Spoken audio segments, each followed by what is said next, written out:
Farm Week is a production of the Mississippi State University Extension Service. Today on Farm Week, low corn, peanut, and rice prices may trigger farmer payments under the new Farm Bill. In southern gardening, Lantana. It's a tough summer bloomer and it's a perennial. The food factor says the most dangerous bugs at your picnic may be the ones you can't see. In the markets, the cattle sector remains nervous over beef demand, as U.S. catfish processing and sales slipped by double digits compared to a year ago. In the feature segment, he's a fourth-generation logger, but Kent Winstead of Philadelphia operates in a modern, safe, sustainable manner. Managing the forest for today's needs and the needs of future generations. Pretty much a tree today for a tree tomorrow.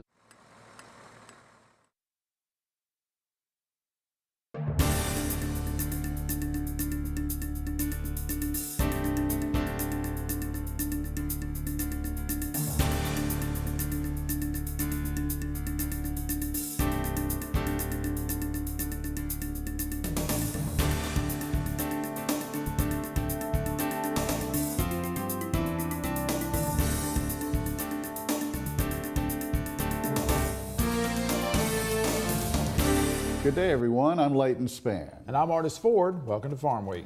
The potential for a big corn crop as well as increasing corn stocks could trigger subsidy payments for farmers. Leighton, the Brownfield says that the Food and Agricultural Policy Research Institute, better known as FAPRI, believes that prices could trigger payments under the new Farm Bill. Now, if the season average corn price is below $3.70 a bushel, those who signed up for the new price loss coverage would be eligible for payments.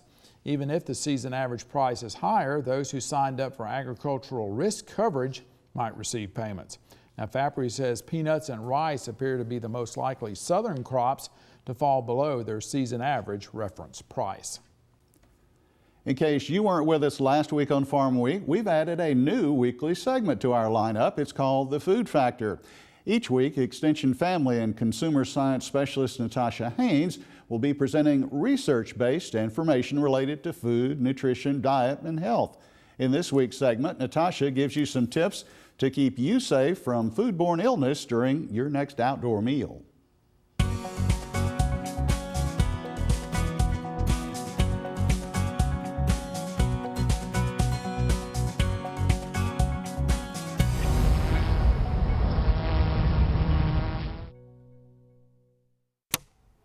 Gotcha! Nobody wants uninvited guests at a picnic, especially bugs. But the most dangerous bug may be the bacteria you can't see. Bacteria grow and multiply rapidly. Food transported without ice or left out in the sun won't stay safe to eat for long. Clean preparation is essential. Wash hands in work areas. Be sure all utensils are clean before preparing food. Food cooked ahead needs plenty of time to cool in the refrigerator. Pack the cool food in an insulated cooler with ice to keep the food at or below 40 degrees. Don't put the cooler in the trunk. Carry it inside the air-conditioned car. At the picnic, keep the cooler in the shade with the lid closed. Use a separate cooler for drinks so that the one containing perishable food won't be constantly open and closed. Place leftover food in the cooler soon after serving. Any food left outside for more than an hour should be discarded. If there is still ice in the cooler when you get home, the leftovers should be okay to eat. Keep the stomach bug away from your picnic by keeping your food cool and properly stored. It's time to make healthy food a factor in your life. And Natasha says to remember to drink plenty of water and stay hydrated when you're picnicking during the summer months. Well, it is hot out in your landscape, and you're asking, well, what plant will give me great color this time of year? In this week's Southern Gardening segment, Extension Horticulturist Dr. Gary Bachman shows us a few Lantana selections that are sure to impress.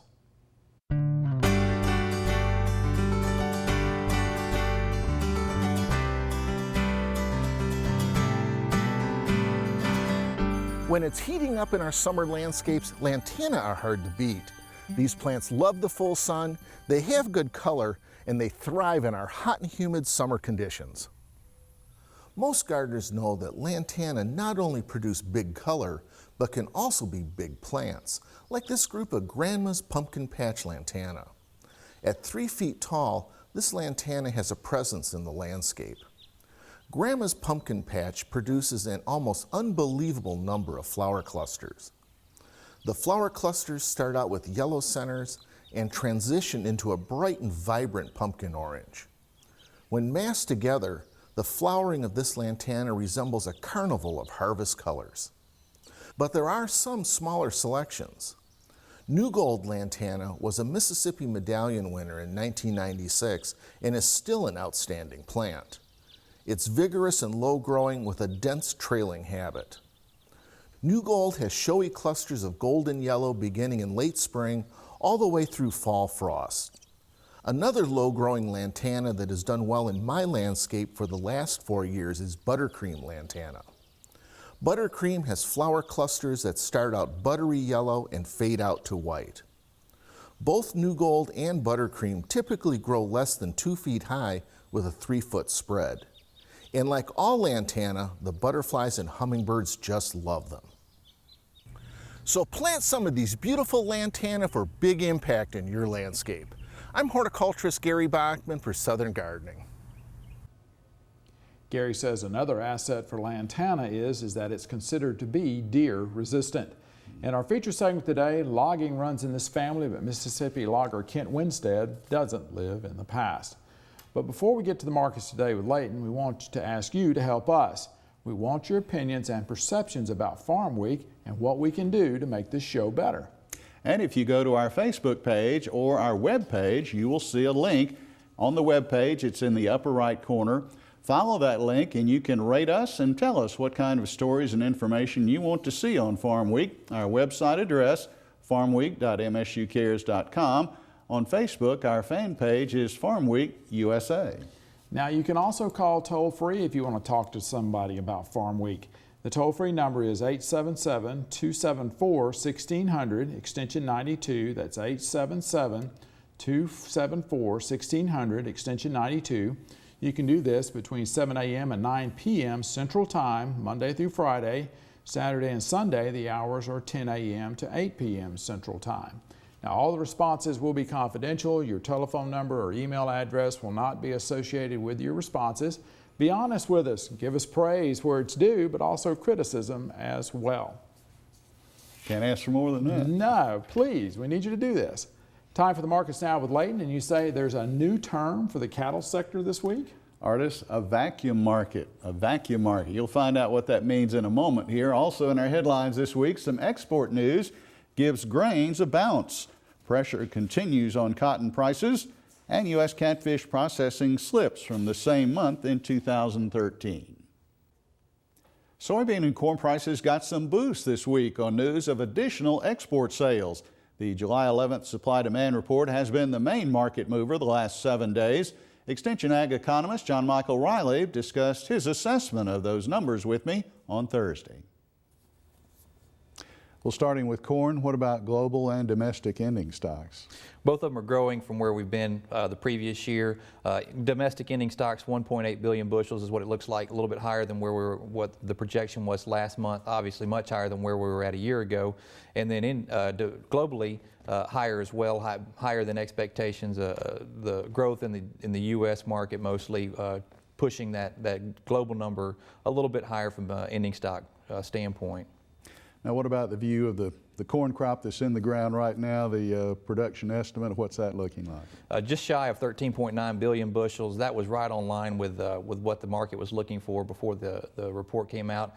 A yield of 165 bushels an acre is what USDA stuck with for this report. The market really was thinking that was going to be higher. And I think if you were to ask for honest answers from folks, it probably would be even higher than that trade estimate. I think I've heard estimates of up to 170. So the corn crop looks really good, 76% rated good to excellent. It's been looking good for what seems like the month of June and continuing into July. So I think that the thought is that we are going to have a pretty good yield on a national crop, and that production number could actually move higher and become a record number. Now, one number that did kind of move lower was feed usage, was that right? A slight adjustment lower to the feed number, but higher than where we were at a year ago. I think we are thinking that if you haven't been paying attention, cattle markets are on fire. Hog numbers have come down a little bit, hog prices come down a little bit, but still relatively strong. So we're thinking the market's going to continue to pull cattle into feedlots and potentially try to grow the feeder hog industry. So that should use more feed, but it wasn't a huge adjustment there from the previous month's estimate, because things are still pretty tight for both those industries. I believe on the soybean side, as far as the picture, what the report had to say as far as ending stocks there? Well, the soybean market's still reeling from that acreage report, but largely 3.8 billion bushel projected production number. The ending stocks number were a little higher at 415 million bushels. So, and that's continuing to weigh on the market as well. But soybeans are still under a lot of pressure right now. Meanwhile, analysts say there was nothing in that July supply-demand report to change the direction or mood of the wheat market.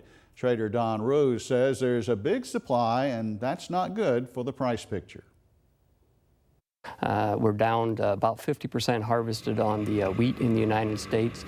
We're not competitive, that's one problem. So these technical bounces, I would say 10 to 15 cent bounces, are probably going to see some selling just because the rest of the world continues to sink lower on prices. So it's still a struggle from a big supply of world wheat. Farm Bureau analysts tell agfacts.com that cotton prices will continue to feel pressure as that market expects large supplies and faces uncertainty about demand. There was a little encouragement at week's end as some robust new crop export sales of cotton were posted. Analyst Dr. O.A. Cleveland says the supply-demand report was already factored into the market and that the road to higher prices will have a battle first at 68 cents. Well, let's break from our markets to look at the trivia quiz for this week, and here's the question for you. What does hugelkultur involve? Is the answer dairy, poultry, cattle, or plants? I'll tell you at the end of the markets. We're going to pause for a short break on Farm Week. Coming up, we'll look at the calendar and the rest of the markets. Leighton Spann reports farm-raised catfish numbers dipped, while small tractor sales have increased. In the feature segment today, Kent Winstead, the MFA Outstanding Logger of the Year. He's the fourth generation of his family to do it.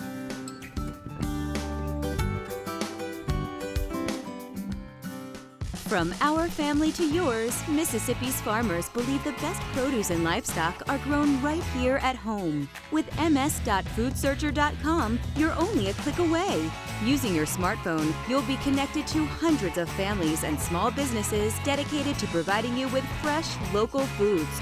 Produce, meats, fish, dairy, agritourism, community markets, and more are right at your fingertips, no matter where you are.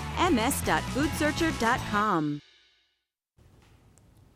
Before we get back to the markets, let's look at the Farm Week calendar.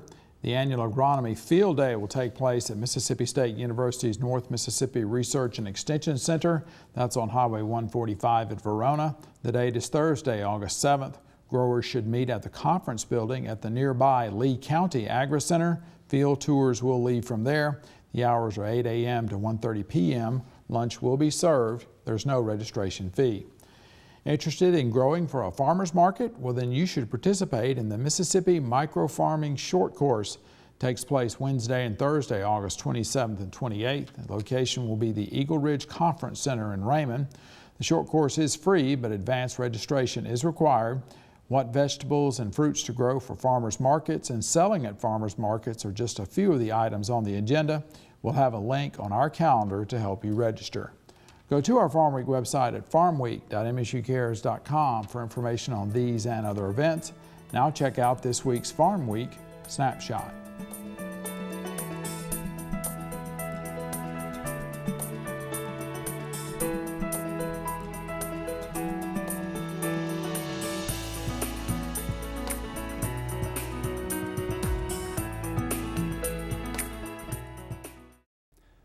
The latest snapshot of the U.S. farm-raised catfish industry came out on Tuesday the 15th.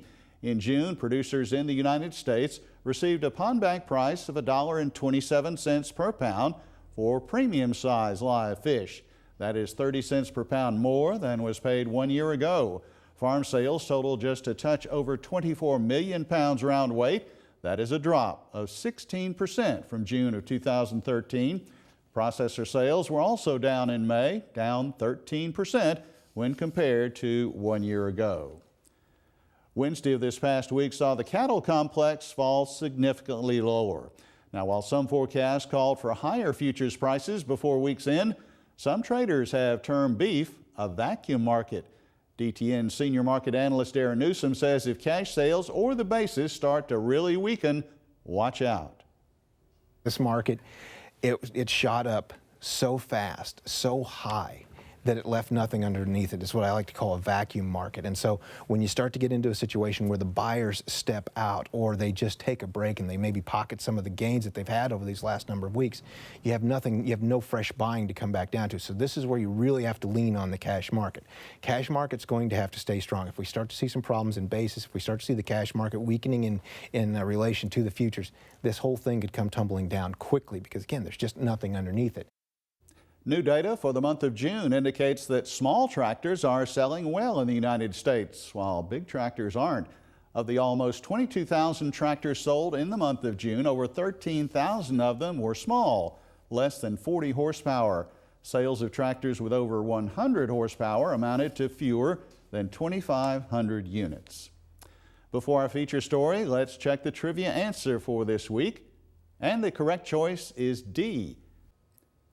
Hugelkultur involves plants. It uses raised beds constructed on top of decaying wood, debris, or other biomass.